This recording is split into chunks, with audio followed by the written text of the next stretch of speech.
بسم اللہ الرحمن الرحیم۔ السلام علیکم ورحمۃ اللہ وبرکاتہ۔ اللہم صلی علی محمد وعلی آل محمد۔ فضائل اعمال، حکایت صحابہ رضی اللہ تعالی عنہم۔ حضرت حنظلہ رضی اللہ عنہ کی شہادت۔ غزوہ احد میں حضرت حنظلہ رضی اللہ عنہ اول سے شریک نہیں تھے کہ ان کی نئی شادی ہوئی تھی۔ بیوی کے ساتھ رات گزاری تھی، اس کے بعد غسل کی تیاری کر رہے تھے اور غسل کرنے کے لیے بیٹھ بھی گئے، سر کو دھو رہے تھے کہ ایک دم مسلمانوں کی شکست کی آواز کان میں پڑی۔ جس کی تاب نہ لا سکے اسی حالت میں تلوار ہاتھ میں لی اور لڑائی کے میدان کی طرف بڑھتے چلے گئے اور کفار پر حملہ کیا اور برابر بڑھتے چلے گئے کہ اس حالت میں شہید ہو گئے۔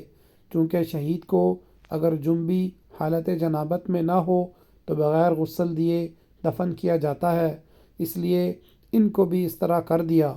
مگر حضور اکرم صلی اللہ علیہ وآلہ وسلم نے دیکھا کہ ملائکہ ان کو غسل دے رہے ہیں۔ حضور صلی اللہ علیہ وسلم نے صحابہ رضی اللہ عنہم سے ملائکہ کے غسل دینے کا تذکرہ فرمایا۔ ابو سعید سعدی رضی اللہ عنہ کہتے ہیں کہ میں نے حضور صلی اللہ علیہ وآلہ وسلم کا یہ ارشاد سن کر حنظلہ رضی اللہ عنہ کو جا کر دیکھا تو ان کے سر سے غسل کا پانی ٹپک رہا تھا۔ حضور اقدس صلی اللہ علیہ وآلہ وسلم نے واپسی پر تحقیق فرمائی تو ان کے بغیر نہائے جانے کا قصہ معلوم ہوا۔ یہ بھی کمال بہادری ہے۔ بہادر آدمی کو اپنے ارادے میں تاخیر کرنا دشوار ہوتا ہے، اس لیے اتنا انتظار بھی نہیں کہ غسل پورا کر لیتے۔ عمر بن جموح رضی اللہ عنہ کی تمنائے شہادت۔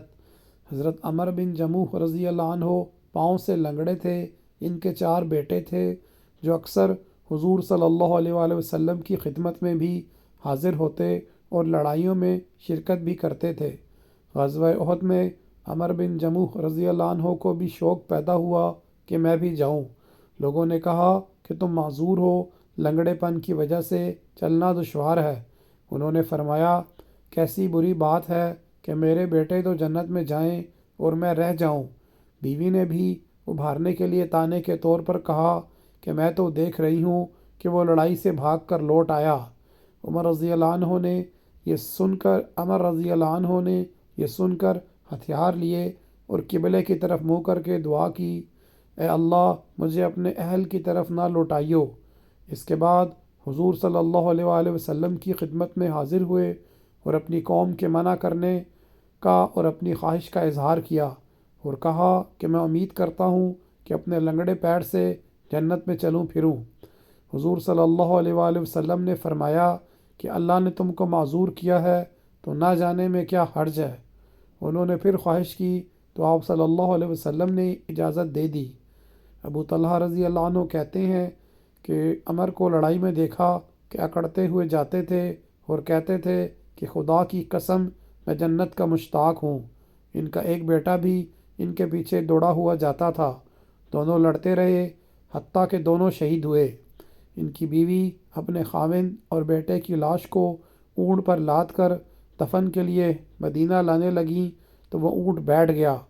بڑی دقت سے اس کو مار کر اٹھایا اور مدینہ لانے کی کوشش کی مگر وہ احد ہی کی طرف کا منہ کرتا تھا۔ ان کی بیوی نے حضور صلی اللہ علیہ وآلہ وسلم سے ذکر کیا۔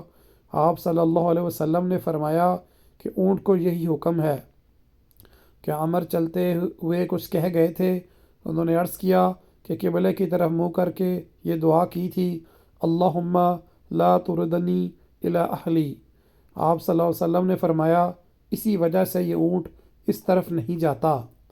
اسی کا نام ہے جنت کا شوق اور یہی ہے وہ سچا عشق اللہ کا اور اس کے رسول صلی اللہ علیہ وآلہ وسلم کا، جس کی وجہ سے صحابہ رضی اللہ عنہم کہاں سے کہاں پہنچ گئے کہ ان کے جذبے مرنے کے بعد بھی ویسے ہی رہتے۔ بہت کوشش کی کہ اونٹ چلے مگر یا تو وہ بیٹھ جاتا یا احد کی طرف چلتا تھا۔ جزاک اللہ خیرہ۔ السلام علیکم ورحمۃ اللہ وبرکاتہ۔